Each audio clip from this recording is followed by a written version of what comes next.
ಸಮಯ 5:30 ಆಗುತ್ತಿದ್ದಂತೆಯೇ ಕಾಶಿ ಗಡಿಬಿಡಿಯಲ್ಲಿ ತನ್ನ ಕೆಲಸಗಳನ್ನೆಲ್ಲ ಮುಗಿಸಿ ಆಫೀಸಿನಿಂದ ಹೊರಟ. ಹತ್ತಿರದಲ್ಲೇ ಇದ್ದ ಡೇಕೇರ್ನಲ್ಲಿ ಕಾಯುತ್ತಿದ್ದ ತನ್ನ ಮಗ ಪೃಥ್ವಿಯನ್ನು ಕರೆದುಕೊಂಡು ಮನೆಗೆ ಬಂದ.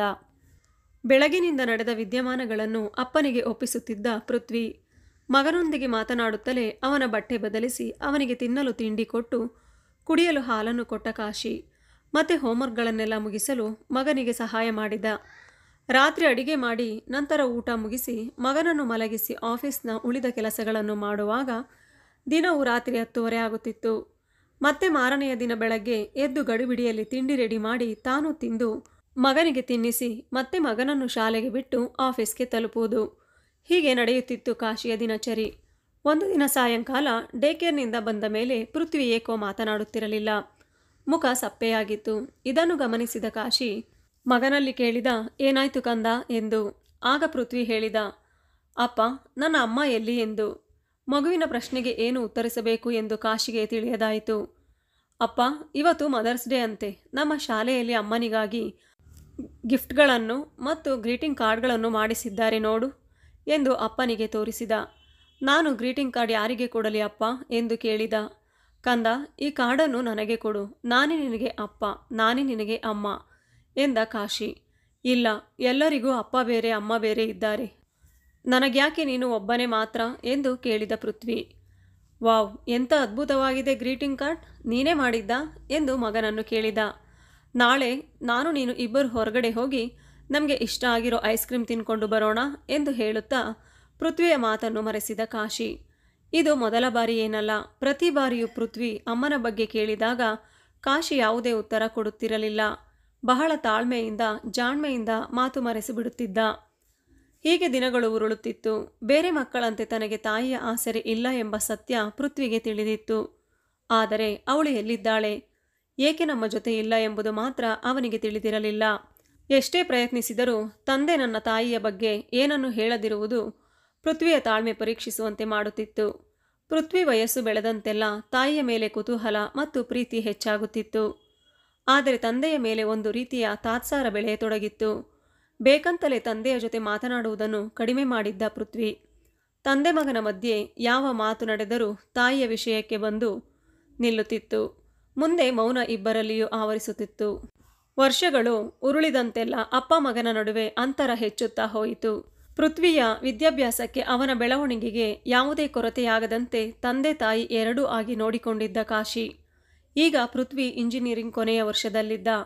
ಪ್ರತಿಭಾನ್ವಿತ ವಿದ್ಯಾರ್ಥಿಯಾಗಿದ್ದ ಪೃಥ್ವಿಗೆ ಕ್ಯಾಂಪಸ್ ಸಂದರ್ಶನದಲ್ಲಿ ಕೆಲಸ ಸಿಕ್ಕಿತು. ಪ್ರತಿಷ್ಠಿತ ಕಂಪನಿಯಲ್ಲಿ ಕೈತುಂಬ ಸಂಬಳ. ಕಾಶಿಗೆ ಮಗನ ಪ್ರಗತಿಯನ್ನು ಕಂಡು ಸಂತೋಷವಾಯಿತು. ಆದರೆ ತಂದೆ ಮಗನ ಸಂಬಂಧ ಮಾತ್ರ ಕುಂಟುತ್ತಲೇ ಸಾಗಿತ್ತು. ಕಾಶಿ ಎಷ್ಟೇ ಪ್ರಯತ್ನಿಸಿದರೂ ಪೃಥ್ವಿ ಅಗತ್ಯಕ್ಕಿಂತ ಹೆಚ್ಚು ಮಾತನಾಡುತ್ತಲೇ ಇರಲಿಲ್ಲ. ಮುಂದೆ ಕೆಲವು ವರ್ಷಗಳಲ್ಲಿ ಪೃಥ್ವಿ ತನ್ನ ಸಹೋದ್ಯೋಗಿಯಾಗಿದ್ದ ಕೃತಿಕಾಳನ್ನು ವಿವಾಹವಾದ. ಮಗ ಮದುವೆಯ ಮೊದಲು ಕಾಶಿಗೆ ವಿಚಾರ ತಿಳಿಸಿದ್ದ ಎಂಬುದೇ ನೆಮ್ಮದಿಯ ವಿಷಯ. ಸೊಸೆ ಮನೆಗೆ ಬಂದರೂ ಕಾಶಿ ಜೀವನದಲ್ಲಿ ಹೆಚ್ಚು ಬದಲಾವಣೆ ಆಗಲಿಲ್ಲ. ಅಡುಗೆ ಮನೆಯ ಜವಾಬ್ದಾರಿ ಒಂದು ಕಳೆಯಿತು. ಅವಳು ಮಾವನ ಬಳಿ 4 ಮಾತನಾಡುತ್ತಿದ್ದಳು. ಹೆಚ್ಚು ಮಾತನಾಡಲು ಅವಳಿಗೂ ತಿಳಿಯುತ್ತಿರಲಿಲ್ಲ. ಪೃಥ್ವಿಯ ವೈವಾಹಿಕ ಜೀವನ ಸಂತೋಷದಿಂದ ಸಾಗಿತ್ತು. ಆದರೆ ಅವನ ಮನಸ್ಸಿಗೆ ನೆಮ್ಮದಿ ಇರಲಿಲ್ಲ. ತನ್ನ ತಾಯಿಯ ಬಗೆಗಿನ ನಿಗೂಢತೆಯ ಯಾವ ಪ್ರಶ್ನೆಗೂ ಅವನ ಬಳಿ ಉತ್ತರ ಇರಲಿಲ್ಲ. ತಾಯಿಯ ಯೋಚನೆ ಬಂದಾಗೆಲ್ಲ ತಂದೆಯ ಮೇಲಿನ ಸಿಟ್ಟು ಹೆಚ್ಚಾಗುತ್ತಿತ್ತು. ನಾನು ಮಾತ್ರ ನನ್ನ ಮಗುವಿಗೆ ಖಂಡಿತ ಈ ರೀತಿ ಮಾಡುವುದಿಲ್ಲ. ನನ್ನ ಮಗುವಿನಿಂದ ಏನನ್ನೂ ಮುಚ್ಚಿಡುವುದಿಲ್ಲ. ನಾನು ನನ್ನ ತಂದೆಯಂತೆ ಆಗುವುದಿಲ್ಲ ಎಂದು ನಿರ್ಧಾರ ಮಾಡಿಕೊಂಡ ಪೃಥ್ವಿ ಹಾಗೂ ಕೃತಿಕಾ ಜೀವನ ಯಾಂತ್ರಿಕವಾಗಿ ಸಾಗಿತ್ತು. ವಾರವೆಲ್ಲ ದುಡಿಮೆ, ವಾರಾಂತ್ಯದಲ್ಲಿ ಸ್ನೇಹಿತರೊಡನೆ ಮೋಜು ಮಸ್ತಿ. ಕಂಪನಿಯಿಂದ ನಿವೃತ್ತರಾಗಿದ್ದ ಕಾಶಿ ತನ್ನದೇ ಪ್ರಪಂಚದಲ್ಲಿ ಮುಳುಗಿದ್ದರು. ಪುಸ್ತಕಗಳನ್ನು ಓದುವುದು, ದೇವರ ಪೂಜೆ, ವಾಕ್ ಮಾಡುವುದು ಹೀಗೆ ನಡೆಯುತ್ತಿತ್ತು ಅವರ ದಿನಚರಿ. ಒಂದು ದಿನ ರಾತ್ರಿ ಊಟ ಮಾಡುವಾಗ ತಂದೆ ಓಡಾಡಲು ಕಷ್ಟಪಡುತ್ತಿರುವಂತೆ ಕಂಡಿತು. ಇದರ ವಿಚಾರವಾಗಿ ಕೃತಿಕಾ ಬಳಿ ಹೇಳಿದಾಗ ಅವಳು ಕೂಡ ಯಾಕೋ ಕೆಲವು ದಿನಗಳಿಂದ ಅವರ ಚಟುವಟಿಕೆಗಳೆಲ್ಲ ನಿಧಾನವಾಗಿದೆ ಎಂದು ತಿಳಿಸಿದಳು. ಈ ವಾರದಲ್ಲಿ ಡಾಕ್ಟರ್ ಬಳಿ ಹೋಗಬೇಕೆಂದು ಪೃಥ್ವಿ ನಿರ್ಧರಿಸಿದನು. ಕೆಲಸದ ಒತ್ತಡದಿಂದಾಗಿ ಮುಂದಿನ ಕೆಲವು ದಿನಗಳು ಡಾಕ್ಟರನ್ನು ಭೇಟಿಯಾಗಲು ಆಗಲೇ ಇಲ್ಲ. ಕೃತಿಕಾಳ ಸತತ ಒತ್ತಾಯದ ಮೇರೆಗೆ ಅಂತೂ ಒಂದು ಭಾನುವಾರ ಡಾಕ್ಟರನ್ನು ಭೇಟಿಯಾದರು. ಕಣ್ಣಿಗೆ ಪೊರೆ ಬಂದಿದೆ ಎಂದು ಅದನ್ನು ತೆಗೆಸಬೇಕೆಂದು ಡಾಕ್ಟರ್ ಸಲಹೆ ನೀಡಿದರು. ಕಣ್ಣಿನ ಪೊರೆ ತೆಗೆಸಿದರೂ ಕೂಡ ಅವರ ಚಟುವಟಿಕೆಯಲ್ಲಿ ಯಾವುದೇ ವ್ಯತ್ಯಾಸವಾಗಲಿಲ್ಲ. ಮತ್ತೊಮ್ಮೆ ಡಾಕ್ಟರನ್ನು ಭೇಟಿಯಾಗಿ ಎಲ್ಲ ರೀತಿಯ ಪರೀಕ್ಷೆಯನ್ನು ಮಾಡಿಸಿದರು. ಎಲ್ಲ ವರದಿಯನ್ನು ಪರಿಶೀಲಿಸಿದ ವೈದ್ಯರು ಕಾಶಿ ಅವರಿಗೆ ಪಾರ್ಕಿನ್ಸನ್ ಆಗಿರುವ ಲಕ್ಷಣಗಳಿವೆ ಎಂದು ಹೇಳಿದರು. ನಿಧಾನವಾಗಿ ನಿಮ್ಮ ತಂದೆಯ ಒಂದೊಂದೇ ಚಟುವಟಿಕೆಗಳು ಕಡಿಮೆಯಾಗುತ್ತಾ ಬರುತ್ತದೆ. ಅವರನ್ನು ಮಗುವಿನಂತೆ ನೋಡಿಕೊಳ್ಳಬೇಕಾಗುತ್ತದೆ. ಅವರ ದಿನಚರಿ ಕೆಲಸಗಳಿಗೆ ಸಹಾಯ ಮಾಡಬೇಕಾಗುತ್ತದೆ. ಸಾಧ್ಯವಾದಷ್ಟು ದಿನ ಅವರ ಕೆಲಸವನ್ನು ಅವರೇ ಮಾಡುವಂತೆ ಪ್ರೋತ್ಸಾಹಿಸಿ ಅವರನ್ನು ಚೆನ್ನಾಗಿ ನೋಡಿಕೊಳ್ಳಿ ಎಂದು ಡಾಕ್ಟರ್ ಹೇಳಿದರು. ಪೃಥ್ವಿ ಮನಸ್ಸು ಭಾರವಾಗಿತ್ತು. ಮತ್ತೆ ತಾಯಿಯ ನೆನಪಲ್ಲಿ ಕಣ್ಣಂಚು ಒದ್ದೆಯಾಗಿತ್ತು. ಇದೆಲ್ಲ ನಡೆದು ಕೆಲವು ತಿಂಗಳುಗಳೇ ನಡೆದಿತ್ತು. ಪೃಥ್ವಿ ತಂದೆಯ ಸೇವೆಯನ್ನು ಕರ್ತವ್ಯವೆಂದು ಮಾಡುತ್ತಾನೆ. ಕಾಶಿ ಅವರ ಚಟುವಟಿಕೆಗಳು ನಿಧಾನವಾಗಿ ಕಡಿಮೆಯಾಗುತ್ತಿತ್ತು. ಮಾತು ಕೂಡ ತುಂಬ ಕಡಿಮೆಯಾಗಿತ್ತು. ಪೃಥ್ವಿ ಅದೇ ಕೊನೆಯ ಪ್ರಯತ್ನವೆಂಬಂತೆ ಅಪ್ಪ ಅಮ್ಮನ ಬಗ್ಗೆ ಏನಾದರೂ ಹೇಳೋದಿದೆಯಾ ಎಂದು ಕೇಳಿದ. ತಕ್ಷಣ ಮಾತನಾಡಲಾಗದ ಪರಿಸ್ಥಿತಿಯಲ್ಲಿದ್ದ ಕಾಶಿ ಸುಮ್ಮನೆ ಕಣ್ಣು ಮುಚ್ಚಿ ಕುಳಿತರು.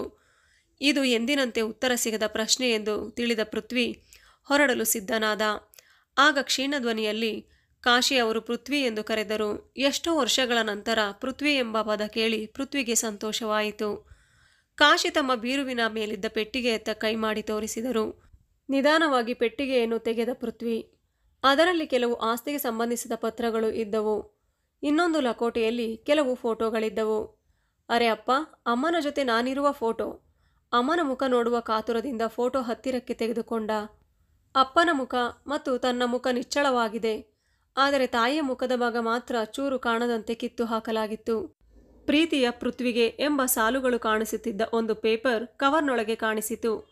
ಕುತೂಹಲದಿಂದ ಆ ಕವರ್ನಿಂದ ಪತ್ರ ತೆಗೆದು ಬಿಡಿಸಿ ಪೃಥ್ವಿ ಓದತೊಡಗಿದ. ಪ್ರೀತಿಯ ಪೃಥ್ವಿ, ನೀನು ನನ್ನನ್ನು ಪ್ರತಿ ಸಾರಿಯೂ ನಿನ್ನ ತಾಯಿಯ ಬಗ್ಗೆ ಕೇಳಿದಾಗ ನಿಜವನ್ನು ಹೇಳಿಬಿಡಬೇಕೆಂಬ ಮನಸ್ಸಾಗುತ್ತಿತ್ತು. ಅದರಿಂದ ನಿನ್ನ ಮೇಲೆ ಆಗುವ ಪರಿಣಾಮಕ್ಕೆ ಹೆದರಿ ನಾನು ಕಷ್ಟಪಟ್ಟು ತಡೆದುಕೊಂಡೆ. ಕಂದ, ನೀನು ನನ್ನಿಂದ ನಿಧಾನವಾಗಿ ದೂರ ಹೋಗುತ್ತಿದ್ದೀಯಾ ಎಂಬ ಅರಿವಿದ್ದರೂ ಈ ರಹಸ್ಯವನ್ನು ನಿನ್ನ ಒಳ್ಳೆಯದಕ್ಕಾಗಿಯೇ ಹೇಳಲಿಲ್ಲ. ಈಗ ನಾನು ಈ ಲೋಕದ ಪ್ರಯಾಣ ಮುಗಿಸುವ ಸಮಯ ಹತ್ತಿರದಲ್ಲಿದೆ. ಇನ್ನು ಈ ರಹಸ್ಯವನ್ನು ಹೊಟ್ಟೆಯಲ್ಲಿ ಇಟ್ಟುಕೊಂಡು ನಾನು ಸಾಯಲಾರೆ. ನಿನ್ನ ತಾಯಿಯ ಸತ್ಯದರ್ಶನಕ್ಕೆ ಸಿದ್ಧನಾಗು. ಆಗ ನೀನಿನ್ನೂ 1 ವರ್ಷದ ಪುಟ್ಟ ಕಂದ. ನಿನ್ನ ತೊದಲ ನುಡಿ, ಪುಟ್ಟ ಹೆಜ್ಜೆಯನ್ನು ಸಂಭ್ರಮಿಸುವ ಹುರುಪಿನಲ್ಲಿ ನಾನಿದ್ದೆ. ಆದರೆ ನಿನ್ನ ತಾಯಿ ಮಾತ್ರ ಆಫೀಸಿನಿಂದ ನಾನು ಬರುವುದೇ ಕಾಯುತ್ತಿದ್ದ ಆಕೆ ನಿನ್ನನ್ನು ನನ್ನ ಕೈಯಲ್ಲಿಟ್ಟು ಮತ್ತೊಮ್ಮೆ ತಿರುಗಿ ಬರಲಾರೆ. ನಿಮ್ಮ ಜೊತೆ ಬದುಕು ಸಾಧ್ಯವಿಲ್ಲ. ನನ್ನ ಹೃದಯ ಇನ್ನೊಬ್ಬರಲ್ಲಿದೆ ಎಂದು ಹೊರಟು ಹೋದಳು. ಆತ್ಮಶುದ್ಧಿಯಿಂದ ಪ್ರೀತಿಸಿದ ಮಡದಿಯ ಮಾತು ಕೇಳಿ ನಾನು ಅಲ್ಲೇ ಕುಸಿದು ಕುಳಿತುಬಿಟ್ಟೆ. ಮತ್ತೆ ನನ್ನನ್ನು ನಾನು ಸಾವರಿಸಿಕೊಂಡು ಅವಳನ್ನು ಹೋಗಬೇಡವೆಂದು ಗೋಗರೆದು ಕೇಳಿಕೊಂಡೆ. ಸಿಟ್ಟಾದೆ, ಅತ್ತೆ, ಪ್ರಾರ್ಥಿಸಿದೆ. ಅವಳ ನಿರ್ಧಾರ ಅಚಲವಾಗಿತ್ತು. ಹೋಗಲಿ, ಏನೂ ಅರಿಯದ ಈ ಮುಗ್ಧ ಜೀವಕ್ಕೆ ತಾಯಿಯ ಅವಶ್ಯಕತೆ ಇದೆ. ಈ ಮಗುವನ್ನಾದರೂ ಕರೆದುಕೊಂಡು ಹೋಗು.